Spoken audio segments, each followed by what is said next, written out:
जब से ये बताया जा रहा है कि सितंबर के लास्ट तक कट-ऑफ से रिलेटेड कोई खबर आ सकती है, तब से बच्चे ये भी सोच रहे हैं और बच्चों के साथ-साथ सभी यूट्यूब चैनल पे जो भी हमारे भाई हैं, जो आपको सजेशन देते हैं या फिर जो आपको गाइड करते हैं, वो भी ये बता रहे हैं कि हो सकता है अगले महीने में 15 से 20 तारीख तक रनिंग भी करवा लिया जाए। अब उन बच्चों को बहुत दिक्कत हो रही है जो इसके पहले किसी वैकेंसी में किसी क्या ही ऐसे कह लीजिए कि जो 41,520 था या फिर 49,000 वाली वैकेंसी थी, उसमें किसी कारणवश वो रनिंग में बाहर हो गए थे। तो उनको तो ज़्यादा डर लग रहा है क्योंकि वो तो ये सोचे थे कि हमें 2-4 महीने का टाइम मिल जाएगा, अच्छे से तैयारी कर लेंगे। लेकिन जो नए बच्चे हैं, जिनका फिज़िकल उस तरीके का नहीं है जैसा होना चाहिए, उन्हें भी डर लग रहा है। तो अब ये जानना बहुत ज़रूरी हो गया है कि अगर मान लो हमें 1 महीने का भी टाइम मिलता है रनिंग का, तो क्या हम 1 महीने में रनिंग कर सकते हैं? और रनिंग करना ही नहीं है, रनिंग क्वालीफाई भी करना है। तो हाँ, मैं आप लोगों को ये बताना चाहूँगा कि आपको अगर 1 महीने का समय मिलता है, चाहे आप फीमेल हो, चाहे आप मेल हो, तो आप रनिंग कंप्लीट कर सकते हो। मैं आपको डिटेल के साथ बता देता हूँ, अगर उससे ज़्यादा टाइम मिलता है तब तो आप 100% क्वालीफाई हो जाओगे, लेकिन अगर आपको 1 महीने का समय मिलेगा तब भी आप हो जाओगे, ये मैं गारंटी के साथ कह रहा हूँ। 41,520 की वैकेंसी का टाइम था, उस समय मैं पेपर दिया और पेपर देने के बाद जब रिजल्ट आया तो आपको अच्छे से पता होगा कि 6 से 7 दिन के अंदर ही रिजल्ट के बाद रनिंग के लिए बुला लिया था। अब मुझे लग रहा था कि मेरा सिलेक्शन हो जाएगा क्योंकि पहला पेपर कैंसल हो गया था, दूसरे वाले में दिया था और उस समय तैयारी अच्छे से नहीं करता था क्योंकि उस समय मैं जॉब करता था। अब मैं सोचा कि लगभग 20 से 25 दिन का टाइम है, पेपर देने के जस्ट बाद से ही मैं ऐसा सोचा, तो मेरे पास लगभग 15 से 20 दिन का टाइम था। तो 15 से 20 दिन का टाइम में अब रनिंग कैसे कंप्लीट करें?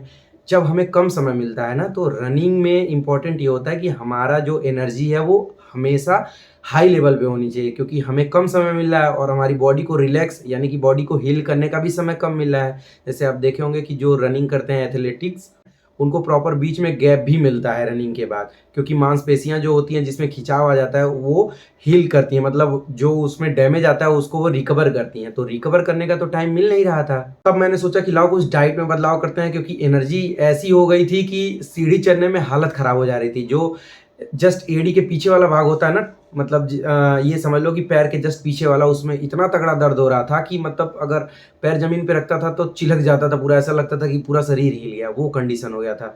तो मैं डाइट में चना और मूँग ऐसे शामिल कर दिया था। ये समझ लो कि जैसे मान लो आज मैं भिगाया था तो 2 दिन के लिए भिगाया। अगले दिन आधा खा लिया और अगले दिन जो आधा चना और मूँग था उसको थोड़ा-सा कॉटन कपड़े में बाँध दिया। अगले दिन वो अंकुरित हो गया, तो उसको खाता था, थोड़ा-सा उससे एनर्जी मिलती थी और शरीर में यार कुछ भी चावल-दाल कुछ भी खाता था, रोटी-सब्जी तो ऐसा नहीं होता था। तो अब भाई फल तो जान ही रहे हैं कितना महँगा होता है, रोज़ तो आप खा नहीं सकते अगर ठीक-ठाक पैसे नहीं आ रहे हैं तो। तो मैं सोचा कि लाओ कुछ और एक्स्ट्रा करते हैं। तो मैं बहुत पहले से, जैसे मुझे एनर्जी की कमी महसूस होती थी, तो एक एंड्यूरा मास आता है, लगभग ऐसे 520 रुपए के आस-पास आता है। उसको आधा गिलास दूध में लेना रहता है। वो जब आप पी के दौड़ोगे ना, या फिर वो पी के आप कोई भी एनर्जी वाला काम करते हो, जैसे रनिंग कर रहे हो, दिन भर भाग-दौड़ कर रहे हो, तो थकोगे तो, लेकिन इतना जल्दी शरीर रिकवर कर जाता है ना कि ऐसा लगेगा जैसे कितनी एनर्जी मिल रही है। तो मैं दोनों टाइम वो पीने लगा और रनिंग करता था। रनिंग करने के बाद आता था, थकान तो लग जाती थी, उसके थोड़ी देर बाद ही बॉडी रिकवर कर जाती थी। तो अगर आपका शरीर कमज़ोर है, तो मान लीजिए जब कम टाइम मिलेगा तो आपको दोगुना स्पीड से काम करना पड़ेगा। तो सुबह भी रनिंग करने जाइएगा, शाम में भी जाइएगा और एंड्यूरा मास आप ले लीजिएगा, उसको पीजिएगा। उसका नाम है एंड्यूरा मास वेट गेनर, ठीक है? वेट गेनर की तो बात ही छोड़ो, लेकिन एनर्जी तगड़ा देता है। तो उस तरीके से अगर आप उसको लेते हो और सुबह और शाम में दोनों टाइम दौड़ोगे तो 15 से 20 दिन में आप रनिंग कंप्लीट कर लोगे, ये मेरी गारंटी है। इसमें कोई शक नहीं है, मैं प्रूफ के साथ बता सकता हूँ।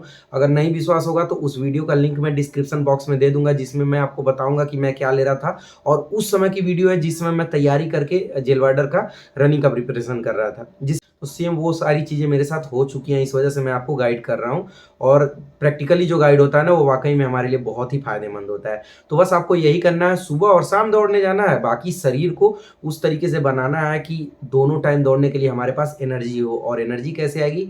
ऐसा तो है ना कि बॉडी ऑटोमेटिक जनरेट करेगी एनर्जी, एनर्जी आपको बाहर से लेना पड़ेगा। अगर आप फल ले सकते हैं तो फल खाइए, अगर आपके पास फल की व्यवस्था नहीं हो पा रही है तो आप इसको लीजिए, दूध के साथ देखिएगा इतना तेज़ रिकवर करेगा। और कुछ बच्चे ये भी कर रहे हैं कि सर रनिंग कर रहे हैं तो पीछे पैर का पोर्शन बहुत दर्द कर रहा है, एड़ी के जस्ट पीछे वाला। देखो, रनिंग करने पे दिक्कत होगी क्योंकि जो शरीर हमारा है ना, उस शरीर का पूरा लोड हमारे पैरों पे पड़ रहा है। और सोचो हम रोज़ दौड़ रहे हैं और हमारा ऐसा एक्टिविटी रहता ही नहीं, मतलब हम सुबह सो के उठते हैं तो अपना काम करने लगते हैं, रनिंग तो दूर की बात है, चलना-फिरना भी बहुत कम रहता है। तो फिर दिक्कत तो आएगी ही, अचानक पैर पे लोड बढ़ेगा तो। अब आपको पैरों को मजबूत करना है, तो जब आप रनिंग करने जाया करो, तो पहले कम से कम 5-7 मिनट एक्सरसाइज़ करो पैरों का। उसके बाद जब रनिंग करके आओ, मतलब थोड़ा सा 2-1 मिनट रुकने के बाद एक्सरसाइज करो पैरों का। जब आप एक्सरसाइज करोगे तो पैर धीरे धीरे स्ट्रांग होंगे। जिनके पैरों के पीछे यानी कि एड़ी के पीछे रनिंग करने के बाद पेन हो रहा है, उनको करना क्या है, ऐसे समझो, मैं आपको बता दूंगा। मान लो सीढ़ी है, सीढ़ी पे चढ़ो उतरो, एक ही स्टेप पे आधा पैर रखो। मान लो ये सीढ़ी है और ये आपका पैर है, आधा पंजा रखो उतर जाओ, आधा पंजा रखो उतर जाओ, आधा पंजा रखो उतर जाओ, दोनों पैर का। एक पैर चढ़ो फिर एक पैर से उतरो, एक पैर देखना, उससे बड़ा रिलैक्स मिलता है। और हाथ ऐसे ऊपर करना, जैसे ऐसे समझोगे। मान लो ये मेरा हाथ है, ऊपर उठाओ हाथ और पंजे पे खड़े हो, फिर नीचे हो जाओ, फिर ऊपर उठाओ हाथ, पंजे पे खड़े हो जाओ। इससे मतलब ये इस एक्सरसाइज से बहुत ही ज़्यादा आपको रिलैक्स मिलेगा, देखिएगा बहुत जल्दी रिकवर हो जाएगा। और डरने की जरूरत नहीं है यार, कोई मरता नहीं है, इतना मैं आपको लिख के दे रहा हूँ। थोड़ा सा 2-4-10 दिन दिक्कत होगी, कोई भी नया चीज़ करते हो तो दिक्कत तो होगी ही। अगर इस तरीके से आप ये सारी चीज़ें फॉलो करते हो तो 100% आप 1 महीने में ही रनिंग कर लोगे और अच्छे से कर लोगे। क्योंकि आपको ये तो पता है कि रनिंग कंप्लीट करना है सिर्फ 25 मिनट में, जो लड़के हैं, और 25 मिनट में आप आराम से 4800 मीटर दौड़ सकते हो। कम में दौड़ने की कोशिश ही क्यों करनी है, कोई ऐसा तो है नहीं कि फिजिकल में नंबर मिलना है। वही हाल है लड़कियों का, 2400 मीटर आप लोगों को दौड़ना है, शायद 14 मिनट है, तो 14 मिनट में आप आराम से दौड़ लोगी। जो डरा रहे हैं कि ऐसे हो जाएगा, वैसे हो जाएगा, कम टाइम मिलेगा, फलाने हो जाएगा, जब हम निगेटिव सोचेंगे ही ना तो हमारे साथ निगेटिव हो ही जाता है। निगेटिव सोचना क्यों है, निगेटिव नहीं सोचोगे तो पॉजिटिव होगा। और निगेटिव तब सोचते हैं यार जब हम प्रैक्टिस ही नहीं करते। हम तो प्रैक्टिस कर रहे हैं ना, जब प्रैक्टिस कर रहे हैं तो गारंटी है निकल जाएगा। यही अंतर हो सकता है, कोई 12 मिनट में निकालेगा, कोई 13 मिनट में निकालेगा, तो हमें तो 14 मिनट मिल रहे हैं। तो ये सारी चीज़ें डाइट में फॉलो करो और उसके बाद रनिंग करते रहो, टेंशन ना लो, पेपर भी निकल जाएगा और रनिंग भी आपका निकल जाएगा। बाकी और कोई दिक्कत हो तो मुझे कमेंट करके बताना, मैं वीडियो के माध्यम से बता दूंगा। वैसे तो मैंने व्हाट्सअप का नंबर सबको दे दिया है, लेकिन अब सबको मैं व्हाट्सअप पे मैसेज करके जवाब नहीं दे सकता ना। अगर एक साथ 100 लोग आएगा तो कहाँ से जवाब दे पाऊंगा, उतना टाइम रहता नहीं है। तो इसी वजह से मैं यूट्यूब चैनल पे वीडियो के माध्यम से आप लोगों को बता देता हूँ। तो आप अगर इस चैनल को सब्सक्राइब करके रखते हो तो सब चीज़ें आपको पता चलती रहेंगी। बाकी अगर वीडियो अच्छा लगा हो तो वीडियो को लाइक कर सकते हो। मिलते हैं अगले वीडियो में, तब तक के लिए अपना ध्यान रखिएगा, बाय बाय।